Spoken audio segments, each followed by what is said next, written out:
আপনারা যদি নতুন কাজ করেন বা আপনারা যদি পুরনো কাজ করে থাকেন, তাহলে হয়তো কখনো না কখনো এই যে রিংটা থাম্বনেইলে আপনারা দেখলেন, এই রিংটার অর্ডার আপনাদের কাছে এসে থাকতে পারে। তো তখন আপনারা মুশকিলেও পড়তে পারেন যে এটা কীভাবে বানাতে হবে। তো তার জন্য আমি এই রিংটার সবথেকে একটা সহজ উপায়ে কীভাবে বানাবেন তার একটা টিউটোরিয়াল আমি দিচ্ছি। তো সবার প্রথমে আপনি এখান থেকে ফ্রন্ট ভিউয়ে চলে যাবেন। গ্রিডটা আমি অফ করে দিয়েছি। রিং সাইজ নিয়ে নেবেন। সাপোজ আমি এখানে 18 এর রিং সাইজ নিচ্ছি। এটা 18 নাম্বার নয়, 18 এর আমি জাস্ট একটা রিং সাইজ নিয়ে নিলাম। ডায়ামিটারে একটা সার্কেল নিয়ে নিলাম। এবার এই সার্কেলটাকে কী করতে হবে আপনাকে, এটা ধরুন আপনার রিং সার্কেল, এখান থেকে আপনি রিংটাকে কতটা হাইটে দেবেন, তো সেই হাইটটা আপনাকে দিতে হবে। আমি এখানে ধরুন সাপোজ 2 এর হাইট দেবো, তো আমি 2-এর একটা অফসেট দিলাম। ঠিক আছে, অফসেটটা দিলাম। এটা রিং সার্কেল, এটা হচ্ছে আমার রিংয়ের হাইট। তো এবার আমার যে ওই যে খাঁজটা আছে, মানে যে এটাকে ফেস্টেড রিং বা আপনার অক্টাগন রিং বলে। ফেস্টেডটা কি একটু আমি উচ্চারণ করতে পারছি না হয়তো। তো ফেস্টেড রিং আপনার কতগুলো ফেস আছে, তো ওই ফেসটাকে আপনি গুনে নেবেন। এবার ধরুন আমি এখানে সাপোজ 10টা ফেসের ওপর বানাচ্ছি। 10টা ফেসের ওপর বানানোর জন্য আপনি প্রথমে একটা কার্ভ 0 পয়েন্ট থেকে সোজা কার্ভ নেওয়ার পরে এটাকে 10-এর, আপনি যদি 12টাই বানান তাহলে 12-র পোলার করে নিলেন। তারপর এবার দেখুন এই যে মাঝে যে জায়গাটা আসছে, আপনি এর এন্ড ধরবেন। এবার দেখুন 2 এর থেকে কিন্তু এটা ছোটো হয়ে যাচ্ছে। আমি একটু এটাকে বাড়িয়ে নিলাম, একটু এটাকে স্কেল করে নিলাম। ঠিক আছে, তো ব্যাস এটা রেডি। এবার কী করবো, আমি এই দুটোকে ধরে এটাকে ট্রিম করে দেবো, যেন আমি এটাকে যখন পোলার করব এন্ড টু এন্ড ঠেকে থাকে। এবার এগুলো আমার আর দরকার নেই। এবার এই মাপটা আমি পেয়ে গেছি, এটাকে আমি ভার্টিক্যালে আনি, উপর দিকে নিয়ে এলাম। এবার আমি চলে যাচ্ছি পার্সপেক্টিভ ভিউয়ে। এবার দেখুন আপনার কাছে এই জিনিসটা এসেছে, এই কার্ভটা এটা। এবার আপনি কী করবেন, এখান থেকে যে আপনার 6 কোণওয়ালা যে ইয়েটা নেওয়া যায় পলিগন, তো ওই পলিগনটা নেবেন, সেন্টারে ক্লিক করবেন। দেখুন আমি অলরেডি নিয়ে রেখেছি যে 4টে নাম্বার অফ সাইড হবে। এখানে হয়তো আপনার 5টা বা 6টা এরকম থাকতে পারে, তো আপনি এখানে 4টে করে নেবেন।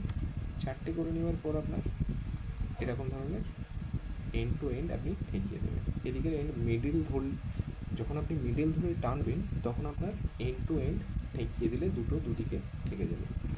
এবার আপনি চাইলে এটাকে হালকা একটু পাতলা করে দিতে পারেন, গাম্বেলের স্কেল ধরে পাতলা করে দিতে। এবার এটা দরকার নেই। এবার এটাকে আপনি প্যাচ করার জন্য এখানে প্যাচ টুল নিয়ে প্যাচ করে দিলে, কার্ভটাকেও ডিলিট করে দিলে। এবার আপনি আবার ফ্রন্ট ভিউ আসুন। ফ্রন্ট ভিউয়ে এটাকে পোলার করে দিন 10-এর। আপনার যদি এর থেকে বেশি নিয়ে থাকেন তাহলে যতগুলো নিয়েছেন তারই পোলার করবেন। এটাকে পুরো গ্রুপ করে দিলেন। আবার আমি ফ্রন্ট ভিউ এলাম, দেখুন আমার ভিউটা ঠিক অনেকটা এরকম হলো। ঠিক আছে, এবার আমি কি করব, এখান থেকে এর এন্ড ধরব আর এর একটা এন্ড ধরব। ঠিক আছে, এখানে একটা কার্ভ নিলাম। এবার ডুপ্লিকেট এজ নিয়ে এখানে এর একটা এজ নেব, এর একটা এজ নেব। ব্যাস এজ দুটো নিলাম আর এই কার্ভটাকে ধরলাম, জয়েন করে দিলাম, দিয়ে আমি প্যাচ করলাম। এটা প্যাচ হয়ে গেল। দেখুন একদিকটা আপনার একটা পার্ট হয়ে গেল।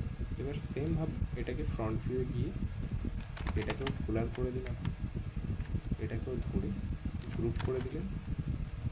দেখুন গ্রুপ হয়ে গেছে। আমি যদি আপনাদের সুবিধার্থে এটাকে কালারটা চেঞ্জ করে দিই তাহলে আপনার দেখতে সুবিধা হবে। ব্যাস, এবার এটাকে আপনি মিরর করুন। মিরর করার জন্য আমি টুলটাই ধরছি। মিরর করলে শিফট ধরে থাকলে ধরে থাকবে, পুরো 90 ডিগ্রিতে মিরর হয়ে গেল। এবার দেখুন আপনার জিনিসটা ঠিক এরকম। এবার আপনি এটাকে করুন জয়েন, সব কটাকে ধরে জয়েন করে দিন। রিং সার্কেলটা বাস এখানে থাকুক।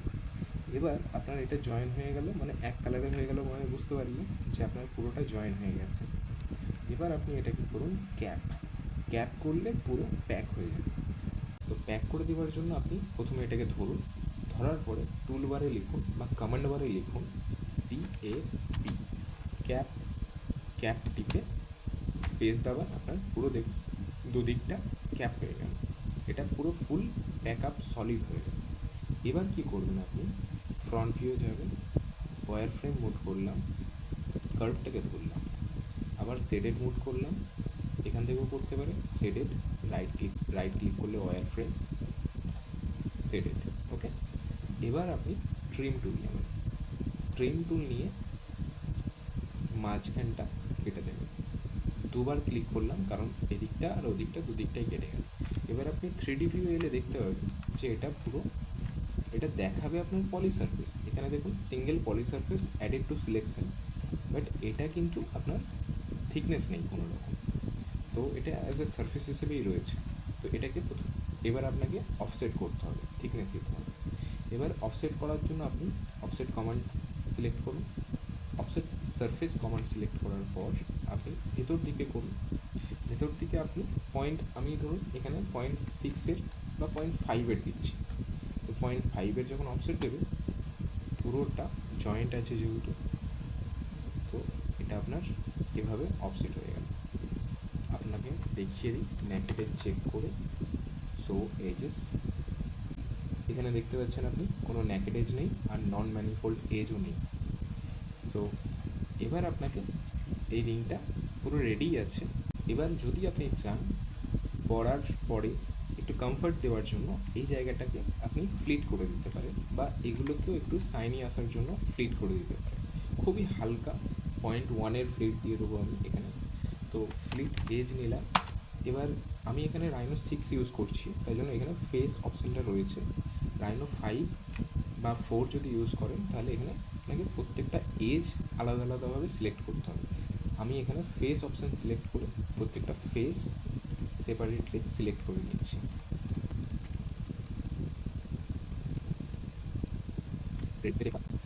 আমার 0.2 হয়েছে, ওকে, কোনো প্রবলেম নেই। আর আমি এই দুটো এজও সিলেক্ট করে নিই, ব্যাস। এবার ফ্লিট এজ করে দিলাম।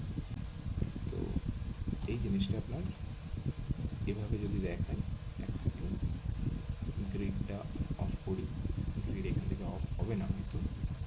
সো গ্রিড, তো যাই হোক, আপনারা দেখে বুঝতে পারছেন যে এরকম ধরনের একটা লুক খুব ইজিলি আপনি এটাকে 5 মিনিটের মধ্যে বানিয়ে ফেলতে পারবেন, আর আপনার মনের মতো থিকনেসও দিতে পারবেন।